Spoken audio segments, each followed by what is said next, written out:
जय हिंद, जय भारत, वंदे मातरम। मैं कृष्णकांत मिश्रा फिर से वर्ग 6 का सामाजिक, आर्थिक एवं राजनीतिक जीवन पर आधारित विषय का दूसरा भाग लेकर आया हूँ।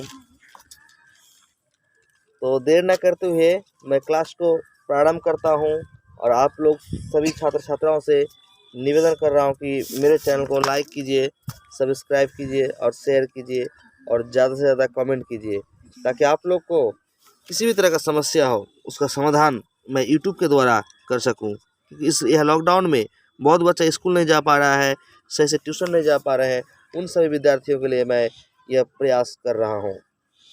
तो पहला प्रश्न है, अपने माता पिता या शिक्षक की सहायता से एक कहानी लिखें जो विविधता में एकता को दर्शाती है। किसमें दर्शाती है? विविधता में एकता को। आप गर्मी की छुट्टी में कहाँ जाना पसंद करते हैं और क्यों? टूर में जाना पसंद करते हैं ना? सबका अपना अपना जगह होगा। तुम लोग टूर में तो गए हो जरूर। कहाँ गए हो तुम? गौर। तुम बंगाल नजदीक है, तुम गौर गए हो। तुम लोग फॉरेस्ट गया था नियरेस्ट। तो लगभग 2 साल पहले की बात है। कब की बात है? लगभग 2 साल पहले की बात है। मध्य विद्यालय सारंगपुर। मध्य कौन सा मध्य विद्यालय? सारंगपुर। जिला भोजपुर के बच्चे एक बार भ्रमण के लिए राजगीर गए। सारंगपुर किस जिले से आता है? भोजपुर जिले से आता है। तो वहाँ के बच्चे भ्रमण के लिए अर्थात टूर के लिए राजगीर गए। कहाँ गए? राजगीर गए।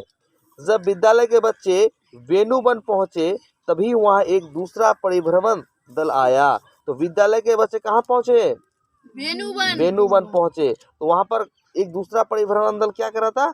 आया। जो कहाँ का था? मध्य विद्यालय नौहट्टा का था। कहाँ का? नौहट्टा। जिला सहरसा के थे। कौन सा जिले का था वो? सहरसा जिला। और स्कूल का नाम नौहट्टा ना। तो भोजपुर के बच्चे भोजपुरी में बात करते हुए घूम रहे थे। भोजपुर जिला का बच्चा किस भाषा में बात कर रहा था आपस में? भोजपुरी। और घूम रहा था। जैसे तुम लोग अपना लोकल लैंग्वेज इसको तो ना कहे जाते हैं, तो उसी तरह। परंतु उनकी तभी एक बच्चे का ध्यान सहरसा से आए हुए बच्चे की ओर गया। कहाँ से आए हुए बच्चे की तरफ गया रे? सहरसा से आए हुए बच्चे की तरफ गया। क्या गया? ध्यान गया। किसका ध्यान गया? एक बच्चे का ध्यान गया ना, जो आपस में बात कर रहे थे। आपस में वो लोग भी बात कर रहे थे, परंतु उनकी बात उसे समझ में नहीं आई। किनकी बात? भोजपुरी जो बच्चा था उनको इस सब का बात समझ में नहीं आ रहा था। वह अपने एक साथी के साथ दूसरे दल के एक बच्चे के पास गया और पूछा। अपने एक दोस्त को लिया और दूसरे दल जो सहरसा से आया हुआ था उनके पास गया और पूछा, आप कौन सी भाषा बोल रहे हैं? आप कहाँ का बच्चा गया पूछने के लिए? भोजपुर जिला का। और सहरसा जिले के बच्चे के पास गया और बोला कि आप कौन सी भाषा? दूसरे दल के बच्चे ने जवाब दिया, मैं सहरसा जिले का हूँ। मैं किस जिले का हूँ? सहरसा जिले का। और मेरी मातृभाषा मैथिली है। मैथिली भाषा जानते हो? पानी में मैथिली क्या बोलता है? पैन बोलता है। हाँ, समझ गया ना? मैथिली भाषा बहुत सुंदर लगता है सुनने में। अहाँ कते जेबियो, अहाँ की करे छिए? अहाँ के बहुत नीक लागे छिए। तुमको बहुत अच्छा लग रहा है। नीक लगे छिए, बहुत अच्छा लग रहे हो तुम। यही बात है।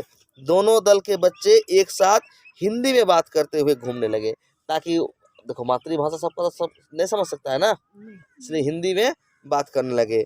दोनों बच्चे के बीच आपस में काफी मित्रता हो गई। क्या हो गई? मित्रता। किन दोनों बच्चे के बीच मित्रता हो गई? भोजपुर जिले का बच्चा और सहरसा जिले के बच्चे के अंदर। जब बच्चे जलपान के लिए अपने अपने शिक्षकों के साथ बैठे, अर्थात अपना अपना जो टीचर गया था साथ में सबका, तो जब बैठा तो उन्होंने बताया कि दूसरा दल जो हम लोगों के साथ घूम रहा था, किसके साथ? उनकी मातृभाषा मैथिली है। क्या है? मैथिली है। फिर शिक्षक महोदय ने बताया, हमारे राज्य बिहार में न सिर्फ हिंदी बल्कि भोजपुरी। हमारे बिहार में क्या है? तो फिर शिक्षक महोदय ने बताया कि हमारे राज्य में हिंदी बल्कि भोजपुरी, महगी, मैथिली, अंगिका एवं बज्जिका इत्यादि भाषाएं भी बोली जाती है। कितने भाषा है जी? हिंदी, उसके बाद भोजपुरी, महगी, मैथिली, अंगिका, वज्जिका, ठीक ना। अंगिका भागलपुर में बोला जाता है, मैथिला दरभंगा में, बता रहे हैं यहाँ पे सब लिखा हुआ है। महगी पटना में महगी मागधी। तो आपको यह जानकर आश्चर्य होगा कि पूरे भारत में 1652 से भी अधिक भाषाएं बोली जाती है। कितना भाषा? 1652 से भी अधिक भाषाएं बोली जाती। कहाँ पर? भारत में।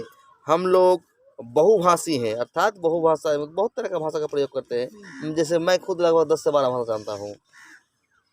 मैं हिंदी जानता हूँ, बांग्ला जानता हूँ, मैथिली जानता हूँ, भोजपुरी जानता हूँ, असमिया।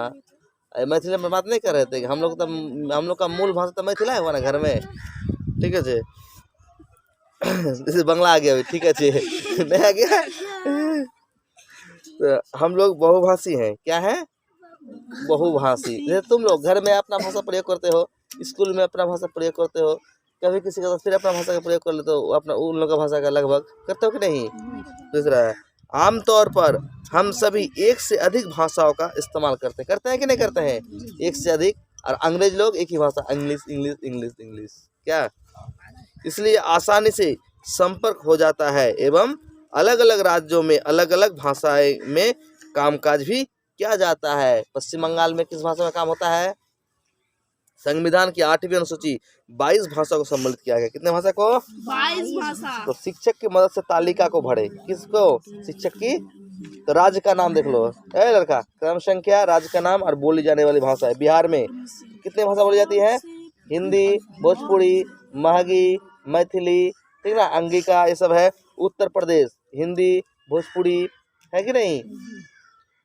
पंजाब पंजाबी, कर्नाटक का कौन भाषा है बोल तो? कन्नड़। तमिलनाडु का क्या है बोल तो? तमिल। केरल का क्या है? मलयालम। पश्चिम बंगाल का क्या है? बांग्ला। उड़ीसा का क्या है? ओडिया।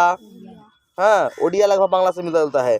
मणिपुर का मणिपुरी। असम का अहमिया या फिर असमिया बोल सकते हो, लेकिन असम लिखा जाता है, अहम लिखा जाता है, ठीक है, अहम, असम, ठीक है।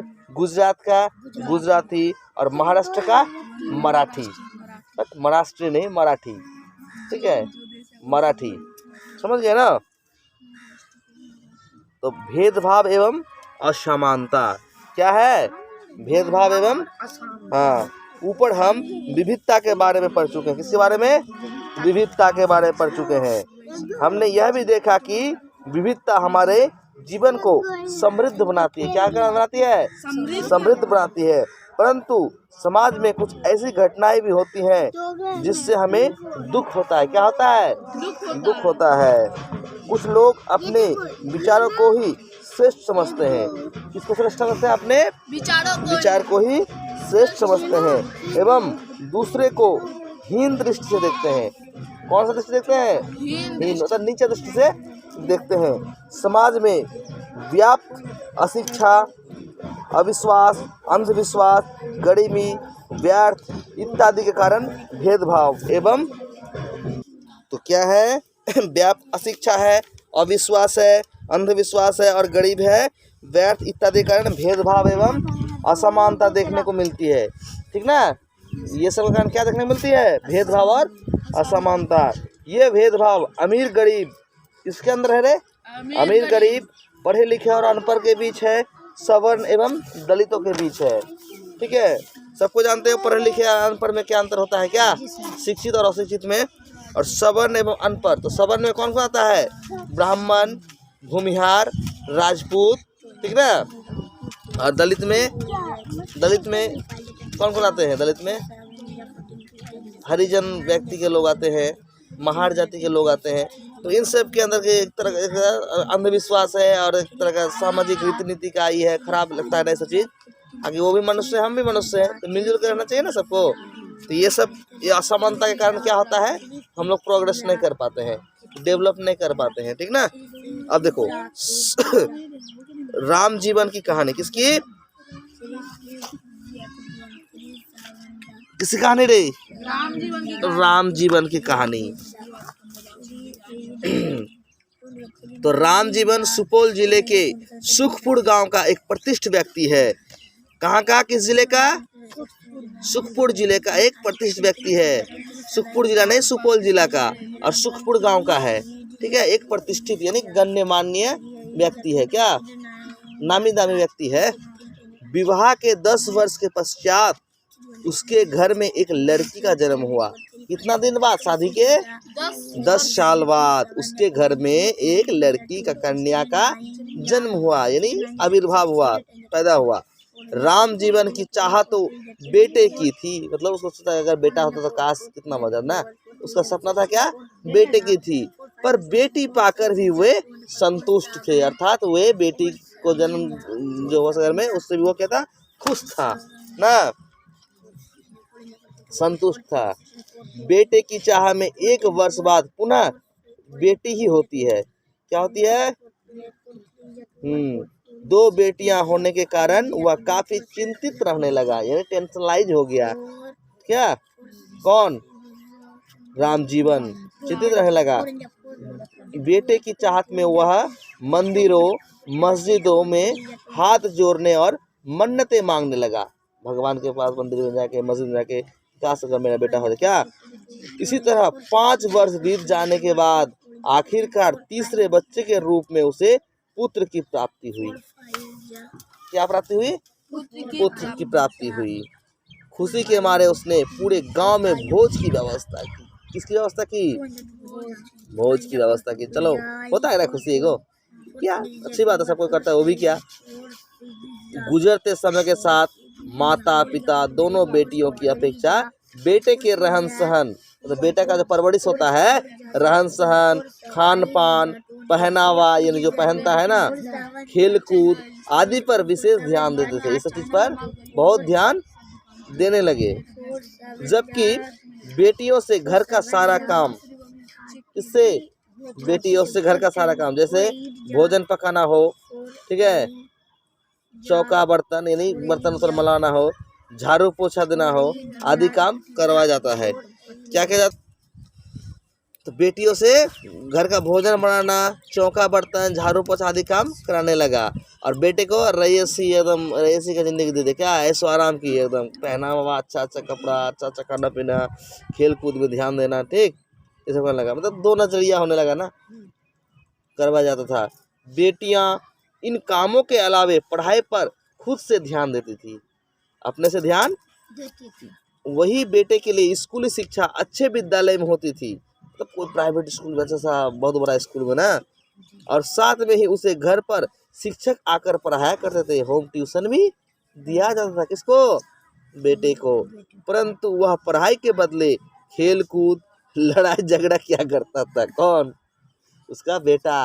उसको पढ़ाई कराया जा रहा था, पढ़ाई के लिए इतना इतना व्यवस्था, लेकिन वो पढ़ाई नहीं करके लड़ाई करता, सत्यम की तरह। हाँ ठीक, वो पढ़ाई नहीं करके लड़ाई क्या करता था। इस तरह हमने देखा कि राम जीवन बेटियों की अपेक्षा बेटा को ज्यादा महत्व देता था। किसको? वह बेटा एवं बेटी के भेदभाव करता था। कौन रे? राम जीवन। क्या करता? बेटा और बेटी में अंतर यानी भेदभाव करता था, जो लैंगिक असमानता को दर्शाता है। किसको दर्शाता है? लैंगिक असमानता। कि तुम लड़का हो तो तुमको ज़्यादा अच्छा बनना पड़ेगा, तुम घर का वारिस हो, लड़की हो तो तुमसे कुछ नहीं होगा, वही चूल्हा बर्तन, खाना पीना, कपड़ा खींचना, बर्तन मलना, यही सब होगा। तो ये सब क्या है? एक तरह का लैंगिक असमानता। पता है आज दुनिया में, भारत में एरोप्लेन चलाने वाली सबसे ज़्यादा लड़की है। आधा से ज़्यादा लड़की है पायलट इंडिया में, जो कि किसी देश में नहीं है, वो भी भारत में है। बताओ, ऐसे लोग अपनी अज्ञानता एवं संकुचित मानसिकता के कारण समाज में होने वाले परिवर्तन को नज़रअंदाज करते हैं। अच्छा तुम बोलो तो, लड़का भी नौकरी करता है, लड़की भी नौकरी करता है। यहाँ पे किसका मम्मी पापा को नौकरी करता है? लड़की तुम्हारा मम्मी करता है ना। तो बताओ उसके पापा क्या करता है? कुछ भी हो, काम करता है। अगर नौकरी नहीं मिला, मम्मी तो नौकरी करता है उसका, तो कहीं ना कहीं उसका बेटर है, इसका मतलब है। तो ये सब क्या है? लैंगिक। लड़का भी जो काम करता है लड़की भी करता है, लड़की भी जो करता है लड़का भी करता है, ठीक ना। तो हमें ये सब चीज़ को नहीं करना चाहिए। तुम लड़की हो, तुम कमज़ोर हो, तुमसे नहीं हो पाएगा, तो ये सब कहते माइंड में नहीं लाना है, ठीक ना। लड़की तो चांद में चली गई, सुनीता विलियम, कल्पना चावला। अब बताओ, वैज्ञानिक हो गई, लड़की बॉर्डर में जाके लड़ रही, लड़की डॉक्टर है, लड़की नर्स है, लड़की सेविका है, लड़की शिक्षिका है, क्या इतना कुछ है कि नहीं? तो ये सब सोच को निकालना पड़ेगा। संकुचित सोच है सब ना, नीच सोच है।